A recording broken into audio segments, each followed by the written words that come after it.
মিনু মাসি, তুমি যে টোনার জন্য মেয়ে দেখতে বলেছিলে, তাই আজ আমি পাশের বনে গিয়ে টোনার জন্য ভালো একটা মেয়ে দেখে আসলাম। তাই নাকি বাবা? তাহলে তো এক্ষুনি আমাদের পাশের বনে যেতে হবে, আর দুপুরের আগেই বাড়িতে বউ আনতে হবে। কিন্তু কেন মা? তুই ছেলে পাখি, তাই এত কিছু বুঝবি না। দুপুর বেলার বাড়িতে নতুন বউ এলে বাড়ির অমঙ্গল হবে, বুঝেছিস? এখন তাড়াতাড়ি তৈরি হয়ে নে তো। আচ্ছা ঠিক আছে মা।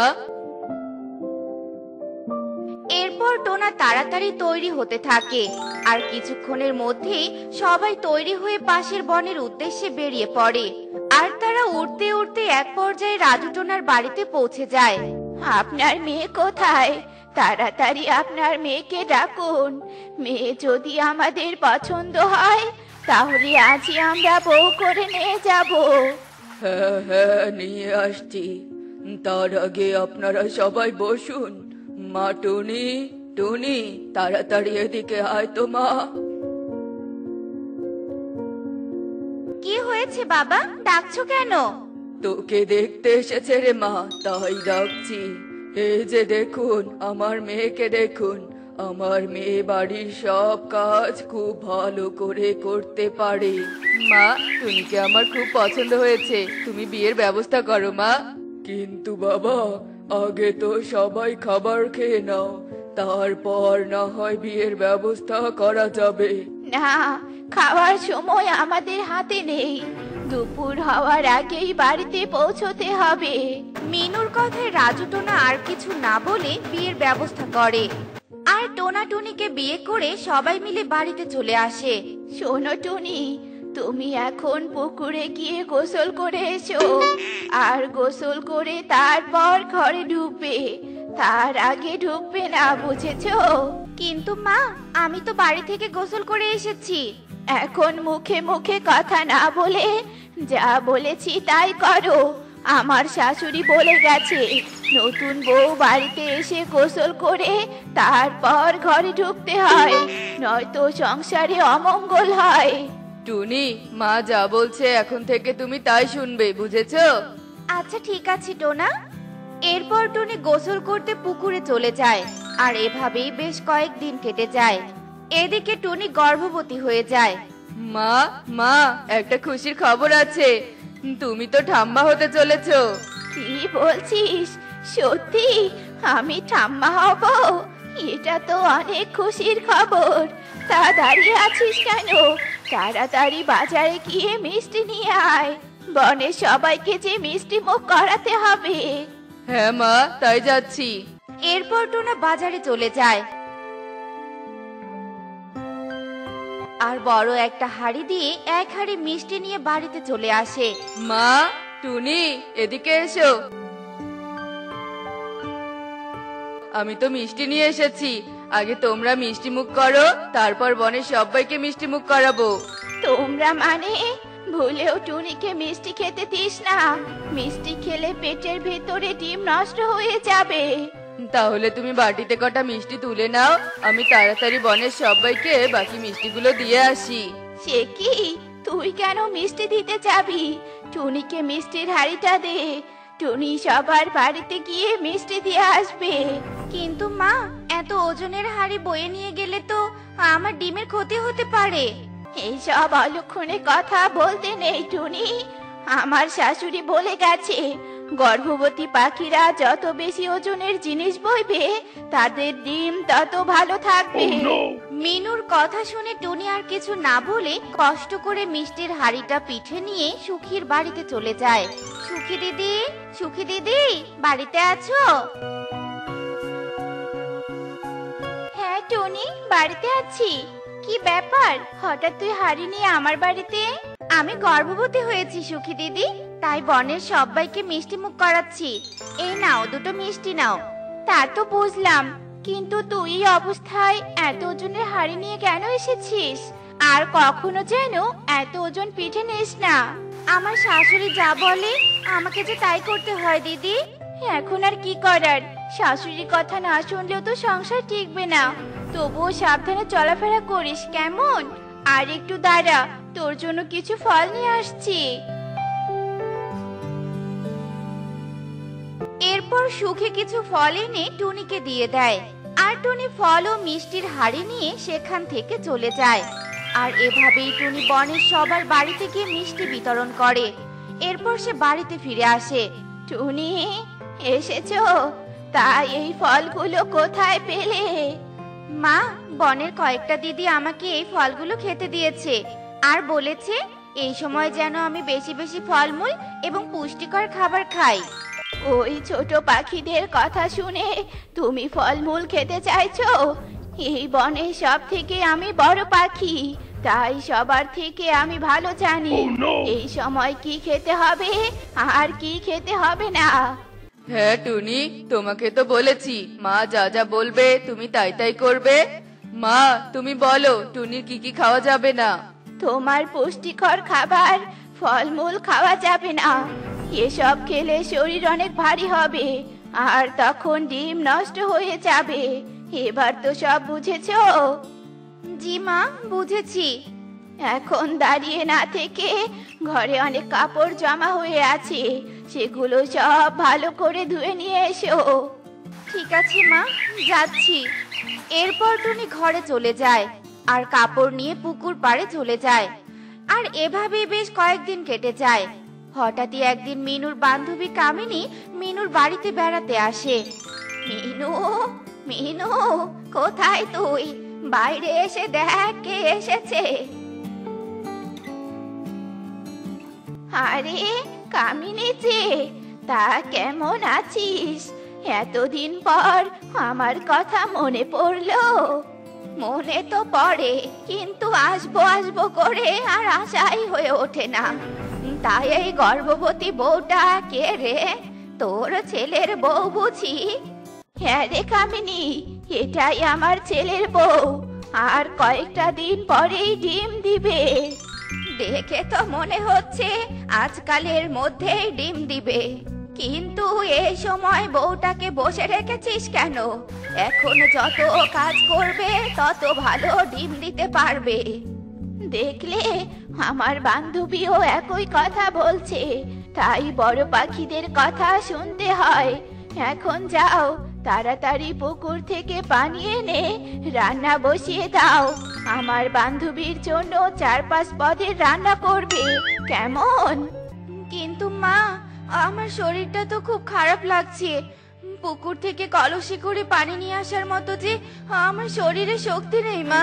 ছি ছি ছি ছি মিনু, তোর বউ দেখছি আমাদের কথার কোনো গুরুত্বই দিচ্ছে না। কেমন বড়দেরকে এই কাজের জন্য হুকুম করছে। টুনি, তুমি কিন্তু আমার বান্ধবীর সামনে আমাকে অপমান করছো।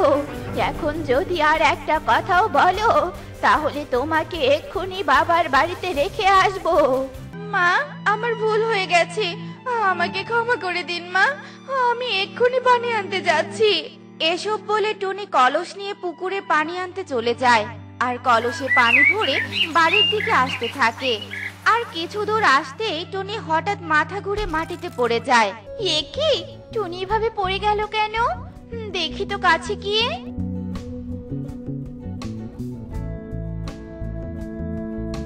টুনি, টুনি, হ্যাঁ টুনি।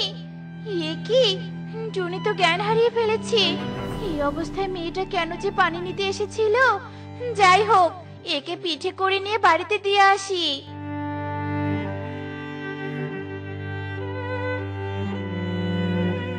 টোনা, মিনু মাসি, টুনি পড়ে গিয়ে জ্ঞান হারিয়ে ফেলেছে, তাড়াতাড়ি বাড়িতে ডাক্তার নিয়ে এসো। অলক্ষণে বউ, না জানি আমার নাতিটার কি ক্ষতি হলো। মা এখন চুপ করো তো। দেখছই তো ও টুনি জ্ঞান হারিয়ে ফেলেছে। আমি এক্ষুনি ডাক্তার নিয়ে আসছি। আমরা বুঝি ডিম দেইনি? এখনকার বউদের চলাফেরা একদম ভালো নয়, বড়দের কোনো কথাও শোনে না, তাই তো জ্ঞান হারিয়ে ফেলেছে।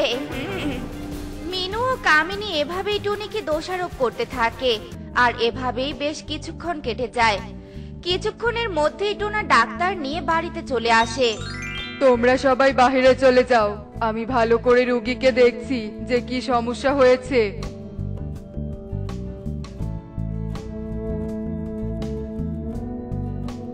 রোগীর জ্ঞান ফিরেছে, এখন সবাই ভেতরে এসো।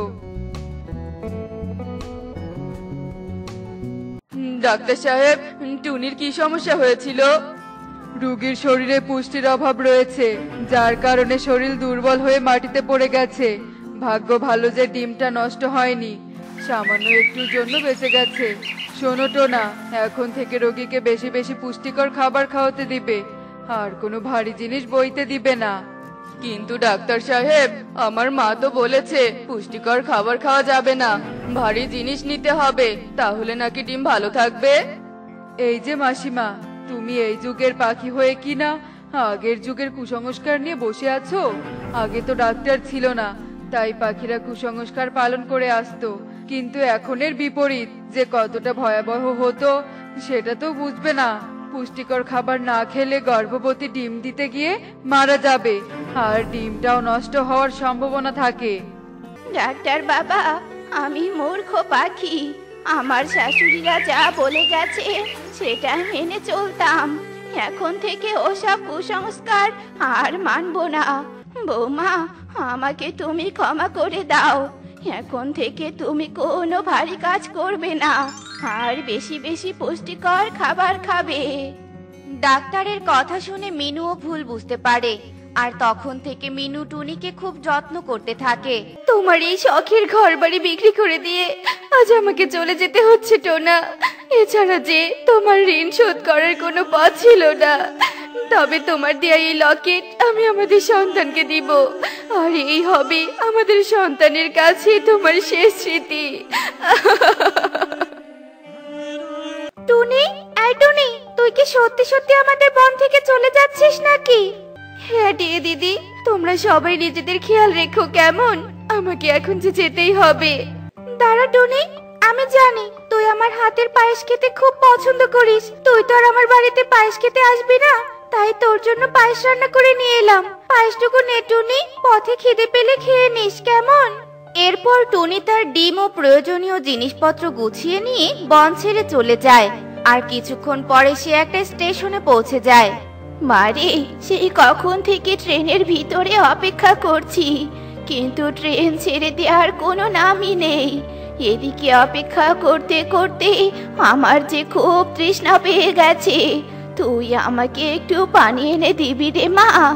ঠিক আছে বুড়িমা, তুমি এখানে বসে আমার ডিমটাকে রেখে রেখো, আমি এক্ষুনি তোমার জন্য পানি নিয়ে আসছি। এরপর টুনি যেই না ট্রেন থেকে নেমে যায়, ঠিক তখনই ট্রেনটা ছেড়ে দেয়। এদিকে টুনিও ট্রেনের পিছন পিছন ছুটতে থাকে, কিন্তু ট্রেন খুব দ্রুত চলার কারণে সে আর ট্রেনকে ধরতে পারে না।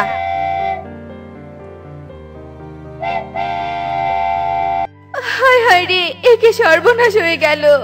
আমার ডিম, আমার ডিম, আমার ডিম যে ট্রেনের ভিতরে আছে। এখন আমি কি করব, কি করব আমি? এখন এখানে কেঁদে আর কোনো লাভ নেই, পরবর্তী ট্রেন দুপুর 2টায় আসবে। তুই ওই ট্রেন ধরে কমলাপুর স্টেশনে যেতে পারবি, তবেই হয়তো তুই তোর ডিমের দেখা পেতে পারিস। হায় হায় রে, এ আমি কি করলাম? এক মাকে তার ডিম থেকে আলাদা করে দিলাম। না না না না, যেভাবেই হোক ওই মেয়েটা ডিমকে ওকে ফিরিয়ে দিতেই হবে। আমি এই ডিমকে নিয়ে স্টেশনে অপেক্ষা করব। এরপর স্টেশনে গিয়ে ট্রেনটা থেমে যায়, আর কামিনী বুড়ি ও টুনির ডিমটাকে নিয়ে ট্রেন থেকে নেমে যায়। আর বেশ কিছুক্ষণ ধরে ট্রেনের পাশে টুনির আসার জন্য অপেক্ষা করতে থাকে। আর এভাবেই দেখতে দেখতে দুপুর 2টা বেজে যায়, কিন্তু টুনি আর ফিরে আসে না।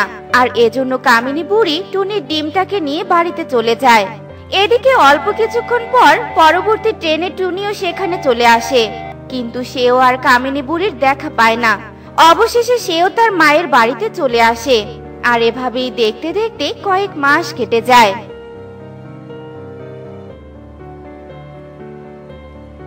দিদি ভাই, ও দিদি ভাই, কোথায় গেলি রে?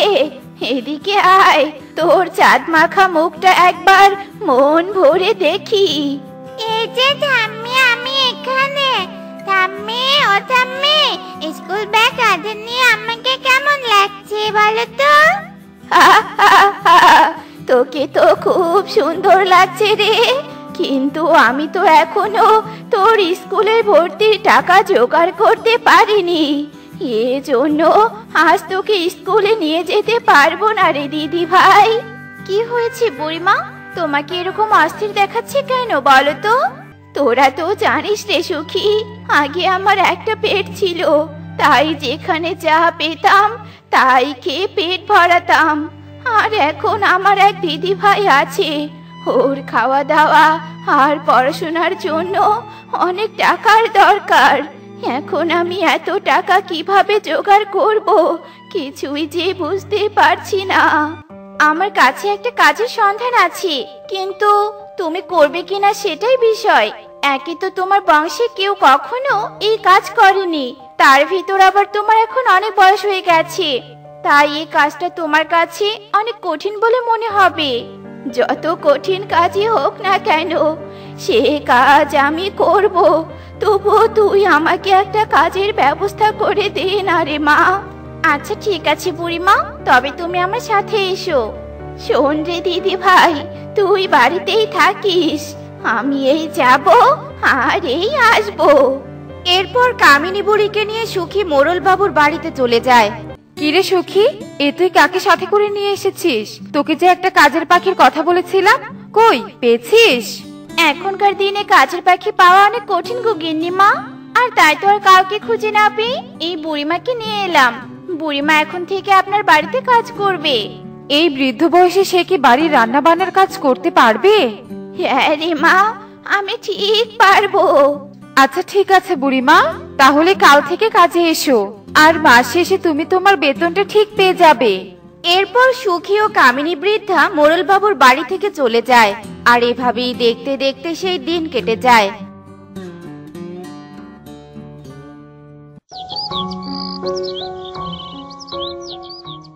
আর পরের দিন সকালে কামিনী বৃদ্ধা তার কাজে চলে আসে, আর সারা দিন কাজ করে সন্ধ্যা বেলায় বাড়ি ফিরে যায়।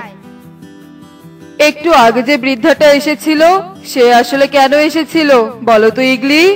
তোমাকে বলেছিলাম না আমি একজন কাজের পাখি রাখবো, আর উনি সেই। জানোই গো, এই বৃদ্ধ বয়সে বুড়িমার কাজের লোকের ধরন দেখে আমি মুগ্ধ হয়ে গেছি। বুড়িমার কাজ আমার ভীষণ পছন্দ হয়েছে। কিন্তু বাটিতে করে এত কিছু কি নিয়ে গেল শুনি? তেমন কিছু না, খাওয়া শেষে একটু ভাত বেঁচেছিল, সেগুলোই নিয়ে গেল। বেচারি এক ছোট্ট নাতনিকে নিয়ে অনেক কষ্টে দিন কাটায়, তাই বেঁচে যাওয়া ভাতগুলো দিয়ে দিলাম। ঠাম্মি, ও ঠাম্মি। কি হয়েছে রে দিদি ভাই, কাঁদছিস কেন? বল তো কি হয়েছে তোর? এই যে কাগজটা দেখতে পাচ্ছ, এটা স্কুলে ভর্তি হওয়ার ফর্ম, আর কালকের মধ্যে টাকা সহ ফর্মটা জমা দিতে না পারলে আমাকে আর ভর্তি করে নিবে না ঠাম্মি, আর নিবে না। কাঁদিস না রে দিদি ভাই, তোকে কাঁদতে দেখতে মোটেও আমার ভালো লাগে না। আমি তোকে কথা দিচ্ছি, আমি কালকেই তোকে স্কুলে ভর্তি করাবো। নে এবার একটু হাসি দে দেখি। সত্যি বলছো ঠাম্মি? ইয়ে, কি মজা, কি মজা। আমিও স্কুলে যাব। এরপর দেখতে দেখতে রাত হয়ে যায়, আর রাত হতেই টুকি ঘুমিয়ে পড়ে। আর কামিনী বুড়ি একটা টর্চ নিয়ে সুখীর বাড়িতে চলে যায়। কি ব্যাপার বুড়িমা, এত রাতে তুমি এখানে কেন এসেছো? আমাকে 500 টাকা ধার দে না রে মা, মোড়ল গিন্নি বেতন দিলে আমি তোর টাকা পরিশোধ করে দিব। এরপর সুখী কামিনী বুড়িকে 500 টাকা ধার দেয়। আর এভাবেই দেখতে দেখতে সেই রাত কেটে যায়। আর পরের দিন সকাল হতে কামিনী বুড়ি টুকিকে নিয়ে স্কুলে চলে যায়, আর টুকিকে স্কুলে ভর্তি করে তার কাজে চলে যায়। এভাবে কামিনী বুড়ি মোড়লের বাড়িতে কাজ করে টুকিও তার নিজের পেটের ক্ষুধা নিবারণ করত। আর এভাবেই দেখতে দেখতে 1 মাস কেটে যায়।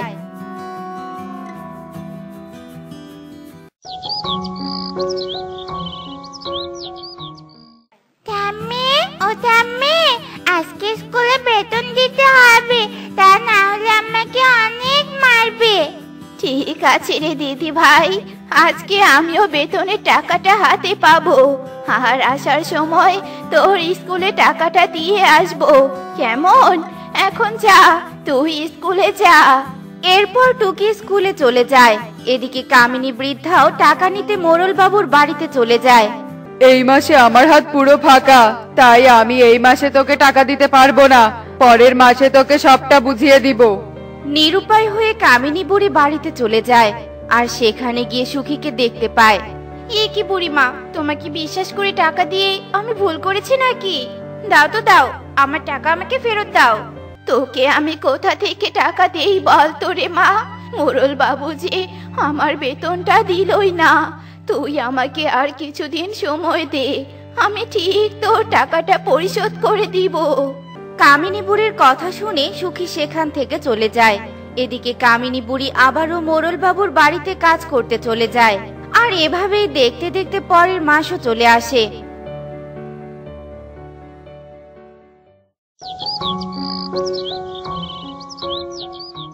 কিন্তু এই মাসেও মোড়ল বাবু কামিনী বুড়িকে তার বেতন দেয় না। এসব তুমি কি শুরু করেছো? বুড়িমার বেতনটা দিচ্ছ না কেন? দেখো ইগলি, আমার কাছে টাকা নেই, পরের মাসে ঠিক দিয়ে দিব। তুমি গিয়ে বুড়িমাকে বলে দাও। ইগল ও ইগলির সব কথা বুড়িমা শুনতে পায় আর নিরুপায় হয়ে বাড়িতে ফিরে আসে।